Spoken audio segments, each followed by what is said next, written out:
இது வரைக்கும் எங்கள் அப்பா வந்து ஒரு 99 படம் பண்ணியிருக்காரு. இது வரைக்கும் யாரும் வந்து ஒரு பாராட்டு விழா வச்சதே இல்லை. அதுக்கு வந்து கண்ணன் ரவி சார் ஸ்பான்சர் பண்ணி தமிழ் சங்கத்திலேருந்து ஒரு பெரிய பாராட்டு விழா பண்ணியிருந்தாங்க. அதுவே எனக்கு வந்து ஒரு பெரிய அச்சீவ்மெண்ட்டாக இருந்தது. ஸோ நான் நிறைய படம் ஹிட்டு கொடுத்தனோ இல்லையோ, ஆனால் இந்த பாராட்டு விழா எனக்கு பண்ணதில் நான் ரொம்ப ரொம்ப சந்தோஷப்பட்டுக்கிட்டேன். அந்த ஏதோ ஒரு விதத்தில் வந்து எங்கள் அப்பாவோட பிளெஸிங்ஸை நான் எடுத்துக்கிட்டேன். அதுக்கு நீங்கள் வந்து ரொம்ப காரணமாக இருந்தீங்க. அண்டு அப்பா ரொம்ப நேரமாக உட்காந்துருக்காரு. அவர் சாதாரணமாக இந்த டைமுக்கெலாம் வந்து ஒரு டைம் டேபிள் படி எல்லாம் ரூட்டீன்ஸ் எல்லாம் முடிச்சு நேரம் படுக்க போகிற time.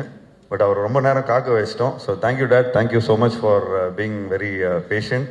99 films, OG producer, the real producer of Tamil cinema, one and only 99 films. So அதில் வந்து நான் எங்களோட ஜேர்னிலாம் இருந்திருக்குது. ஸோ அந்த ஜேர்னியில் பெரிய ஹிட்டு படம் கிடைக்கலன்னு சொல்லிட்டு ஜீவா வந்து நிறைய ஹிட்டு படம் கொடுத்துருக்காரு, இல்லைன்னு சொல்ல நான். அதே நேரத்தில் வந்து நல்ல படங்களும் நடிச்சிருக்காரு அவர். அதில் சில படம் வந்து ஓடாமல் இருந்திருக்கலாம். இப்போ களத்தில் சந்திப்போ வந்து எனக்கு பிடிச்ச படங்கள் வந்து அந்த படமும் ஒரு அருமையான படம் அது. ஆனால் நான் எதிர்பார்த்த வெற்றி அந்த படத்துக்கு வரல. பட் ஆனால் இந்த களத்தில் சந்திப்பாக நான் வந்து எந்த படத்தில் வந்து நஷ்டாடியில் அந்த எனக்கு அந்த அந்த அளவுக்கு வந்து ஒரு பிஸ்னஸ் ஆகிடுச்சு எனக்கு. அது கண்ணன் சார் ரவி எடுத்த படம் மாதிரி ப்ராஃபிட் வரல, அது மட்டும் நான் சொல்லுவேன் நான். ஸோ அதாவது முக்கியமாக சொல்லணுன்னா கண்ணன் ரவி சார் தான் நான் நன்றி சொல்லணும். கண்ணன் ரவி சாரை பற்றி சொல்லணுன்னா நம்ம சதீஷ் வந்து எல்லாமே சொல்லிட்டாரு. திருப்பி நான் சொல்ல டைம் வேஸ்ட் பண்ணது விரும்பல நான். ஜீவாவை பற்றி சொல்லணுன்னா ஜீவா வந்து ஏதாவது ஆக்சுவலி நான் வந்திருக்க மாட்டேன். பட் ஜீவா எனக்கு ஒரு ஆசை காமிச்சார். இன்னைக்கு வந்து எனக்கு புது BMW வாங்கி கொடுத்துருக்காரு அவர்.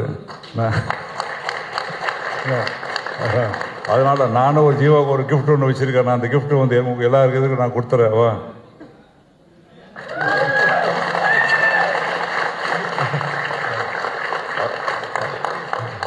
அதில் முக்கியமாக ரொம்ப சந்தோஷப்படுறது வந்து என்னை விட வந்து இவங்க ஜீவம் அம்மா தான் ரொம்ப சந்தோஷப்படுறாங்க. அவருடைய இந்த வெற்றிக்கு வந்து அவங்க தான் ரொம்ப சந்தோஷப்படுறாங்க.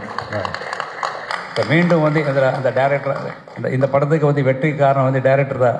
இந்த படம் ஷூட்டிங் நடக்கும்போது இல்லை ஷூட்டிங் முடிஞ்சது அப்புறம் கூட இந்த ஜீவாவும் குரூப் எல்லாம் சொல்லுவாங்க வந்து இந்த படத்தினுடைய ரெசர்ச் வந்து பார்க்கணும். எனக்கு பயம், என்னடா ஒரு படத்தில் வந்து ஒரு வேஷ்டி ஷர்ட் போடுற படம் ஃபுல்லாக நீ நடிச்சிருக்கேன், நீ ஹீரோயின் வேறு கிடையாது, உனக்கு டான்ஸ் வேறு கிடையாது, அதனால் நான் மொத்த படம் முடிஞ்சது அப்புறமே மொத்த படம் பார்க்குறேன்னு சொல்லிட்டு நான். ஆனால் படம் பார்த்தது அப்புறம் தான் எனக்கு ஒரு திருப்தி வந்தது.